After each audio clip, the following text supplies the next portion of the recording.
querendo trazer para vocês como começar no mundo dos investimentos num contexto geral, procurando diversificar o seu capital entre renda fixa, renda variável, ações e tudo mais. Porém, antes eu venho falar para vocês qual a importância de você investir desde cedo, o quanto antes, no caso. A importância dos investimentos é que no futuro ele possa te trazer o benefício do conforto da sua vida, ou seja, de você não ter a necessidade de que você tem que ficar indo atrás do dinheiro o tempo todo, tipo, trabalhando até mais de 70 anos ou coisa do tipo. E visando não ficar dependendo do Estado, no caso, a aposentadoria, né, que seria a renda passiva trazida pelo governo dos anos trabalhados, em carteira assinada. Para resumir, eu separei os investimentos num contexto de 5 pilares, sendo eles os investimentos 4. Por que eu falo 4? Porque os 4 são as ações, que são a renda variável. Dentro da renda variável tem outro pilar, são os fundos imobiliários, que são aqueles que te trazem uma renda passiva mensal. Outro também são os investimentos estrangeiros, envolvendo ações, porém no mercado estrangeiro. E o outro é o caixa. E o último requisito, que é o quinto, no caso, o primeiro a ser executado, sua reserva de emergência. Primeiro, a reserva de emergência ela é importante e essencial. Por quê? Porque com ela você traz um conforto de que se um dia a sua renda passiva ou ativa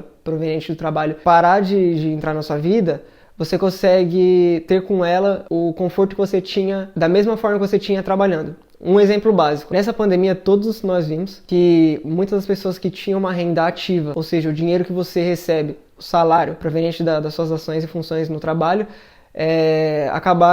as pessoas acabaram não recebendo por conta de diminuição do salário, por conta da própria pandemia, de precisar ficar em casa, de evitar aglomerações e tudo mais. Ou seja, as pessoas que não tinham reserva de emergência acabaram se prejudicando quanto a isso, porque não tinham de onde tirar o dinheiro e custear os seus custos fixos. E outra importância principal é que você ter uma reserva de emergência, no caso, eu coloco dentro de 6 meses. Um exemplo que foi mesmo da pandemia que está ocorrendo, no caso, acredito eu que vai prolongar de 6 para mais meses no contexto geral, mas principalmente no contexto de que as pessoas que possuem uma reserva de emergência, ela tem a tendência de, com esse dinheiro, aumentar o dinheiro, seu capital, devido às oportunidades que aparecem na pandemia, e as pessoas que não possuem, diminuir o seu capital, pois acabam gastando o pouco dinheiro que tem para poder pagar os custos fixos e tudo mais. Outra questão que eu tenho que falar rapidinho. A maioria das pessoas pergunta, onde que eu devo guardar essa reserva de emergência? E o ideal é você guardar ela em renda fixa. Renda fixa nada mais é que você emprestar dinheiro a algum banco ou ao governo, de uma forma que em certo período de tempo estipulado ou por você ou pelo próprio documento que você estipulou de um certo período, você receba uma porcentagem de juros em cima disso. Por quê? Porque você vai estar emprestando seu dinheiro para isso. A reserva de emergência, ela tem que ter o principal enfoque de que você tem que ter ela acessivelmente, com a liquidez alta, ou seja, você tem que saber que ela pode ser retirada até mesmo em uma semana no máximo ou algo do tipo, para que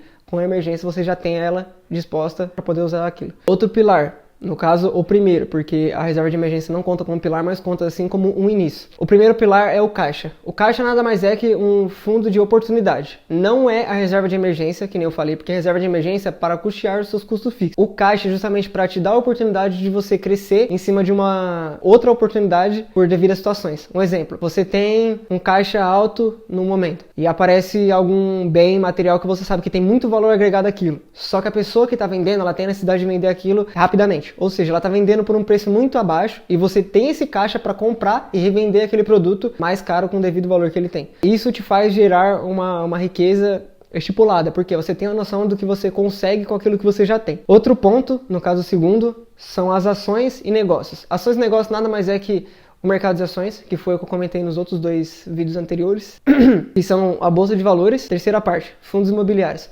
Os fundos imobiliários, eles são negociados na bolsa de valores. Nada mais é que fonte de renda que você consegue gerar uma renda mensal. Eu vou explicar isso no vídeo mais profundo nos próximos vídeos, para vocês entenderem melhor. Só para vocês entenderem num contexto geral, as ações, elas têm um período estipulado para distribuir seus dividendos, seja ele trimestralmente, semestralmente ou anualmente. Os fundos imobiliários, eles são negociados na bolsa de valores como ações, só que a maioria deles possuem código 11 no final. Por quê? Porque eles são fundos corporativos, ou seja, são basicamente empresas que detêm certo território e esse território é alocado para outras empresas. Um exemplo, tem fundos que são donos de terrenos ou até mesmo de shoppings, do terreno do shopping ou até mesmo do shopping. As lojas que estão nesse shopping, elas pagam os aluguéis mensalmente, ou seja, esses aluguéis são distribuídos para os acionistas, pois parte deles detém a sua parte como dono, exatamente como eu tinha explicado no vídeo anterior, que funciona no mesmo sentido dos mercados das ações. Só que, por receber aluguéis mensalmente, eles possuem um capital mais fechado, ou seja, eles conseguem redistribuir os seus valores mais agrupado, não é aquela coisa que precisa de um certo período para poder gerar uma renda e tudo mais. Assim como as ações são. Então, eles distribuem os seus dividendos mensalmente. O último, e ao meu ver, é o mais importante, pois vou ingressar logo menos, é o mercado exterior. O mercado exterior é o mesmo mercado que eu falei das ações, porém no exterior. Uma explicação básica. O mercado exterior, ele agrega empresas como Apple, como Microsoft, como Google, ou seja, são empresas de grande importância no mercado, que detêm grande parte do mercado mundial. Só para você entender melhor, por que investir no exterior é importante? E eu vou começar logo menos na minha carteira. Porque quando você investe no Brasil, o seu dinheiro tem um valor. E você tem aquele valor detido na sua empresa que você está investindo. Só que no exterior, vamos supor que você invista, sei lá, no Facebook. O Facebook, ele gerou um lucro para você de, não sei, um exemplo. Durante um ano que eu fui acionista do Facebook, eu tive parte das ações, eu consegui 10% de aumento no preço das ações do Facebook. Eu tive um lucro de 10%. Por exemplo, eu comecei com R$300, no final vou ter $300 e no final vou ter $330. Porém, para vocês entenderem, além de eu receber por conta disso, se eu vender um dia as ações, no caso do lucro, eu vou receber também por conta da inflação da moeda. Ou seja, vamos supor que eu comprei a $300 uma ação do Facebook em janeiro do ano passado. E nesse ano eu vendi ela a $330, só que, além de eu receber $330, eu vou pegar esse dinheiro e converter ele para reais. Por conta de eu estar no Brasil. Imagina que em janeiro do ano passado o dólar estava R$4 e hoje ele está R$5,30. Gerou juros a mais acima daquilo. Se for colocar na ponta do lápis, dependendo do valor que você aplicou nas ações, tem certas ações que geram até o dobro por conta do período que você investiu. Um exemplo, que nem eu falei antes. Vamos supor que eu tenha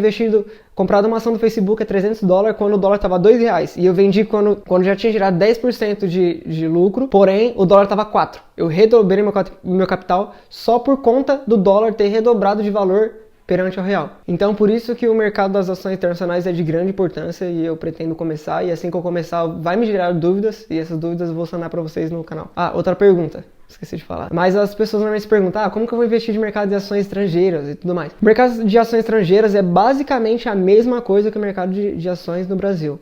Ele possui suas diferenças nas regras em relação à cobrança de taxas e tudo mais. Eu, por exemplo, eu vou começar a investir pela Venui, que nada mais é uma corretora, exatamente como a Clear, só que ela é lá nos Estados Unidos e ela é administrada por brasileiros. Isso gerou uma grande facilidade porque o home broker da Venui, ela é totalmente em português ou em inglês, você também pode variar. E o cadastro é totalmente em português, é muito mais prático. Independente se você fala ou não inglês, é muito mais prático você já ler na sua língua, entender alguns contextos e alguns nomes específicos e tudo mais. Bom, esses foram os 4 pilares, 5 com o primeiro que foi o que eu tinha comentado, sobre a reserva de emergência, que pra mim é o principal. Só que além desse, tem o 6º. Tô falando esse por conta pra saber se as pessoas estão realmente ficando no meu vídeo pra saber até o final. O 6º, creio pra mim que foi o mais importante, que deu realmente o start na minha mente pra poder começar a investir, que nada mais é que o conhecimento. E como você fala, mas como que eu vou investir em conhecimento? Simples. Você investe em livros, você investe em cursos, você investe em e-books e tudo que você consegue adquirir conhecimento dentro de uma pessoa que você sabe que está explicando aquilo bem pra você. Eu já falei no primeiro vídeo, no teaser do canal, todas aquelas pessoas que me influenciam diariamente, ou seja, todas aquelas que todo santo dia eu vejo algum vídeo, eu vejo alguma coisa que aquela pessoa me transmite. Por quê? Porque eu sei que aquilo é gratuito pra mim. Eu uso as redes sociais como fonte de conhecimento pra mim, Facebook, Instagram, principalmente YouTube, porque assim como eu tô passando conteúdo pra vocês dessa forma bem clara e óbvia, eu pego o conteúdo deles e tento absorver da forma mais clara e óbvia pra mim, e tento repassar isso pra vocês. Só que só pra vocês entenderem, você não tem que ter, eu vou separar todo mês, sei lá, R$300 para poder investir em conhecimento. Não há necessidade disso, porque os meios de informações hoje estão muito mais claros. Você consegue adquirir informação muito mais rápida, muito mais prática, que nem eu falei anteriormente. Mas creio que é isso. Acho que o vídeo ficou bem simples e básico e, que nem eu falei, isso eu tô falando exatamente como eu faço, como eu vejo que as pessoas que me influenciam no mercado financeiro em relação à explicação me trazem, e eu tenho certeza que é a forma mais clara para vocês. E é nóis. Cola agora, mano! Cola agora! Rapaziada, só falando pra vocês aí, ó. Cadeira gamer, R$25. Aqui, ó, rapaziada, ó, se liga, ó, o bagulho que eu achei aqui. É bem interessante aqui, ó. Não sei se dá pra ver, pera aí que eu vou dar um foco aqui, ó. Dá um foco aí, caralho. Esse bagulho tá chapando, Zé. Então, rapaziada, achei aqui um negócio que é importante aqui que eu tinha esquecido de falar aí. Pera aí, rapidão. Espera aí, tem que virar, deitar aqui. Agora acho que dá pra vocês verem. Olha lá, ó. Se inscreve.